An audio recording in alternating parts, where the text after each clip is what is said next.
The best preparation for home burglary or home invasion is it's a routine. It's something that you're going to do every single day.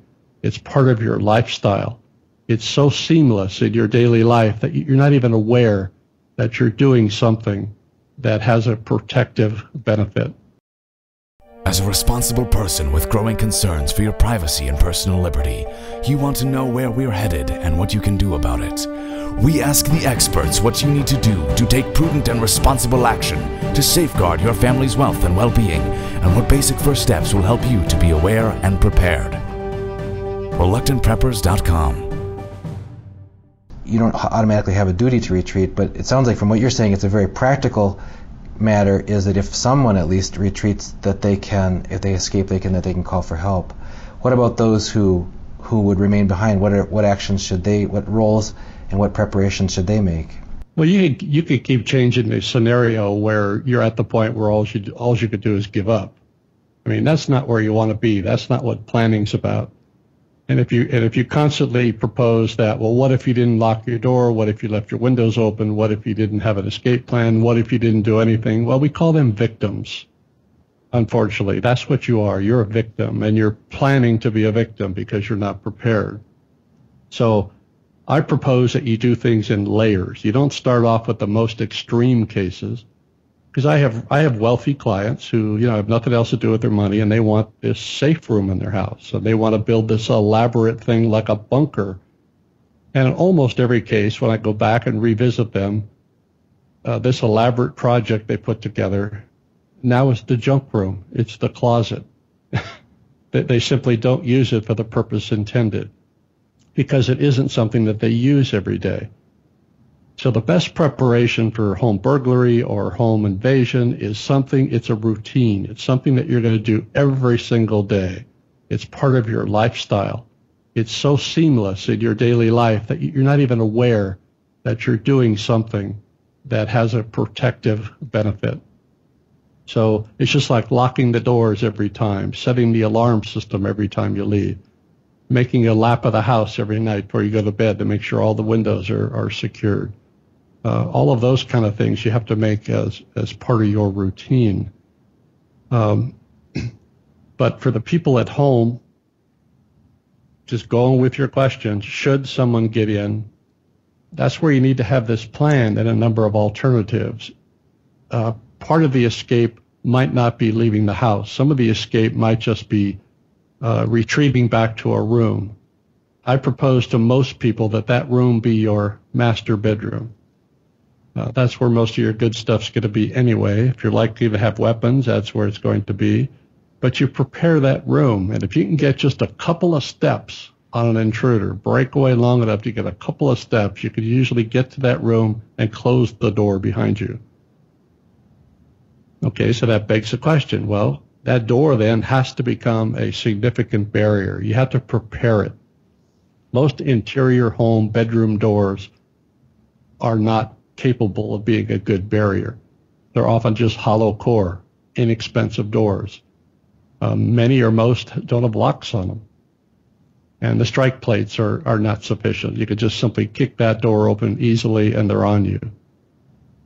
So if you're concerned about that, and I've worked with some wealthy people and made some really nice safe rooms with a doorway that looks and matches the interior decor. So it doesn't have to be some ugly, steel type door. It could just some solid core door. I usually recommend that they flip it over and turn it around backwards so it swings out to you rather than in. It's much more difficult to kick. I'll usually have them replace the wood door jamb with a steel one. Now, you could paint that up, and it looks identical. You can't tell that it's a steel door jamb. Put a heavy-duty, grade 1 lock on it. Have a deadbolt where when you run in and slam the door behind you, there's different ways. You could have it so it will automatically latch and lock automatically. But that means someone's going to get locked out a lot. There are some issues if you have children. If you have a room that could be locked, your children may lock themselves inside. That could be a problem, but depending on what your family situation is. But you have a door that once you close it and you lock it, it becomes a significant barrier where it gives you minutes, if not hours, of protection. So once you're in that room, you have to have communication capability. So that's a room where you're going to want to have a direct dial phone. Now remember, I said direct dial, not cell phone. Have cell phone also possibly, but a direct dial phone with a speaker function capability and with one button you could hit. There's actually phones like that. You hit one button and it calls the police. Now you want it on speakerphone mode, because if that's all you do is hit that button and it calls the police dispatcher, they're going to be listening in, they're going to be recording, and you could just holler out loud to the intruder, I've called the police, they're coming, they're on the line, the dispatcher hears the urgency, they're going to send out a priority dispatch, multiple units will respond immediately, you'll hear sirens coming. So no intruder, virtually no intruder, is going to stick around for all of that. So they're going to get out of there. So that's a good strategy to have. Now, some will come back and say, well, they can cut the phone lines. And, what do I do then? Well, there's a lot of what ifs. And that what if hardly ever happens, even though it's possible. So that would be where you have the cell phone as a backup. Now, most people, if they have a cell phone, it's going to be where you are. So if you're in the kitchen and you get chased away, your cell phone's going to stay in the kitchen. So you need to have a backup plan if you're of that mind. So you usually want to have a charger in that room, charging your cell phone. Same way with flashlights or anything else. And then there's just layers you could add on top of it, layer on top of a layer on top of a layer. You could have an escape route planned out through the back, through a door or through a window. If you're on a second story, you could have some sort of a ladder set up where you can get down and out. You could have a fire extinguisher in there if that becomes an issue. You could have different weapon types in there if that becomes an issue, from non-lethal to lethal. It's just layer on top of layer, and depending on the complexity, you have to plan for it. You have to train for it. You have to educate everyone in the family about it. And then when the day comes, when something like this happens, everybody's ready. I mean, they're going to scatter like cockroaches when you turn the light on. People are going to run to different rooms. Maybe someone will get to the safe room. Someone will get out a door or a window. And they're out and gone. And again, the cavalry's on its way. So I think that's the best plan for the vast majority of people. I wanted to turn, if we could, to a couple of questions that were raised by some of our viewers. One person lives in a rural community. They said they have several sliding doors on the outside of their home, but the only practical approach to their house is from a dirt road in their driveway. And wondering if there's any changes to the thoughts that you've already shared for people who do not live in a suburban or urban environment, but people who live in a more remote environment. What additional vulnerabilities might that provide, and what kind of countermeasures should people put into their plan for a remote location? Well, the fact that you live in a remote area down a dirt road probably means you have virtually no crime. So that changes the scenario. They're in a better situation than those living in a urban or even a suburban area because they have no crime. Now, the vulnerability part is that being isolated, you can scream your head off and no one's going to hear you and no one's going to help you. But that should be an extreme and unlikely situation. But where you're living is still a box. Even if it's a manufactured home or some older home, and like she's describing, sliding doors, even though that's not the ideal scenario, you're in a low crime area. But there are ways of treating those openings to the box, just like any place else. Those sliding doors can be secured better, so they just can't be popped open by sticks or dowels. There's devices that prevents a door from being lifted off the track or slid open. There's plastic laminates that could be applied to the sliding door glass, so it can't quickly be broken out and someone step through it. It'd actually have to chop it with like an axe to get through it. You could fortify the doors. You could have the same communication capability to get help coming. Even though in a rural area, if it's covered by sheriff, it might take them some time to get there. But those are all the choices that we make. We choose where we live and what lifestyle we want, and with it comes some challenges sometimes. But I think for the most part, that person living out in that rural community is probably better off than those living in a big city. We've had other guests on here echoing that same sentiment, and it's kind of turning to the other end of the spectrum. We have a viewer who lives in an urban area, an apartment dwelling. They said because they're not the property owner, they can't put bars on the windows. What other alternatives do they have to strengthening their windows other than barring them? I think you've mentioned a couple of ideas already. As I don't know if they would be able to add this laminate that you're talking to an apartment window, or if they'd want to do something else that they could install on the inside to make it more difficult for people to use the window as a point of entrance. What thoughts for apartment dwellers do you have?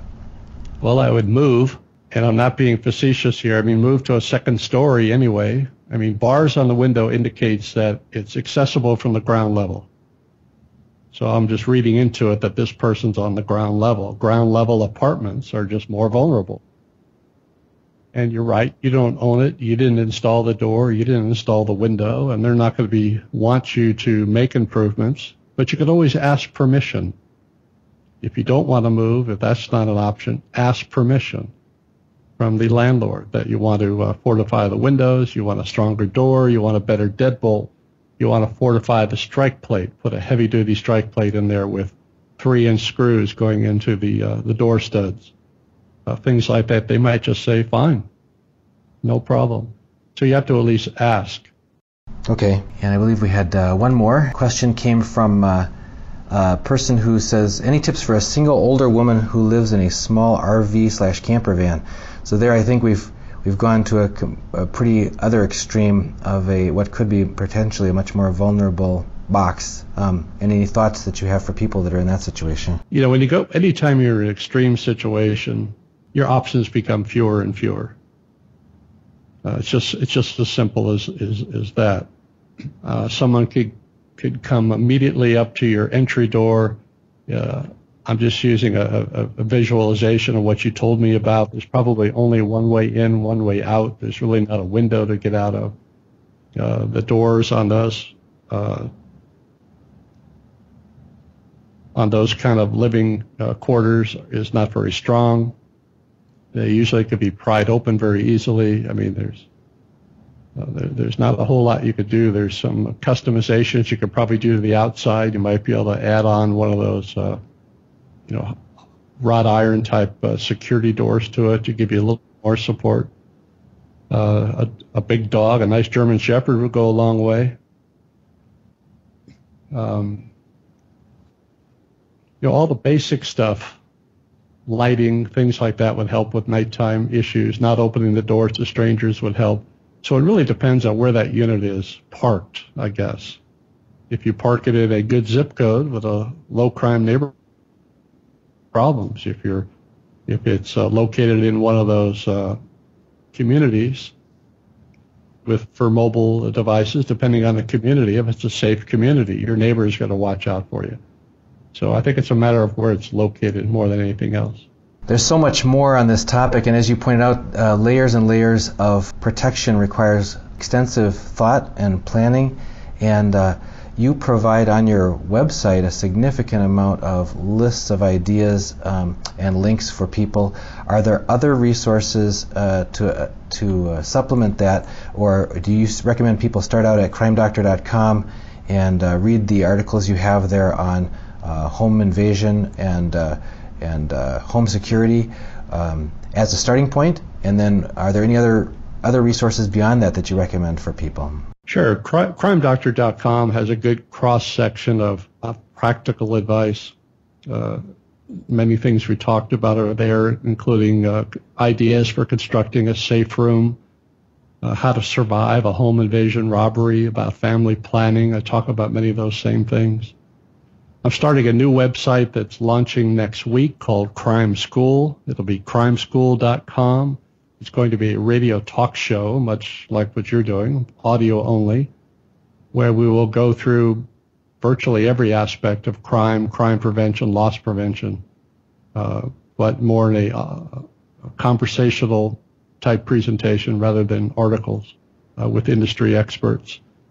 You could Google almost any topic you could think of, and now there's a response out there where you can get more information about how to do almost anything. But the big thing is planning and then taking action. Most people I find in most situations, after they become victims, then they're highly motivated to do something. And for an instant, a matter of days or maybe weeks, they intend to do something, but they never quite follow through. And guess what? Those that do follow through, those that do have family plans and think about their security of their family are hardly ever victimized because they're prepared for it. Those that are not become the victims. That's one of the paradoxes about preparedness, is that it can feel like the thing that you put the most effort into is the thing that you don't need. But if you don't, you're almost certain to need it. My son actually sells security systems and tends to focus his marketing efforts in areas, in neighborhoods where there have been recent break-ins. For one thing, it makes the reality of the fact that we are all potentially subject to those threats more real to people when they realize that there has been break-ins just up or down their block when talking with them.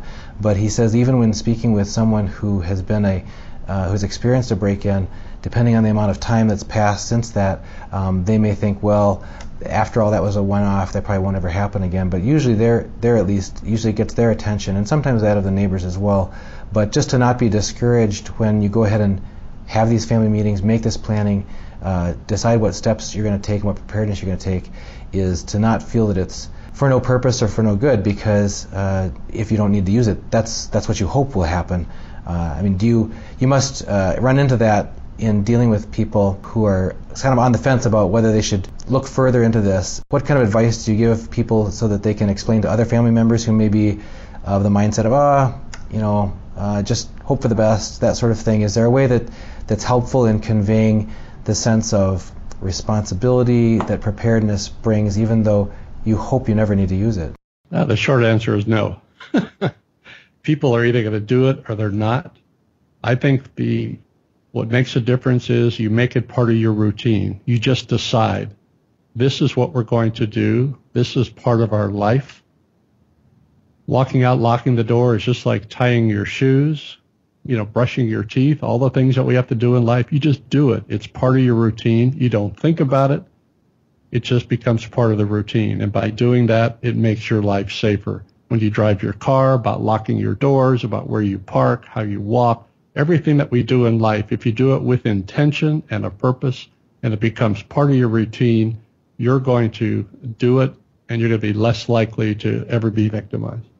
Well, Chris McGoey, founder of CrimeDoctor.com, security expert, thank you so much for joining us here on Reluctant Preppers. Before we let you go, are there any further thoughts that you have for our viewing audience? Just do it.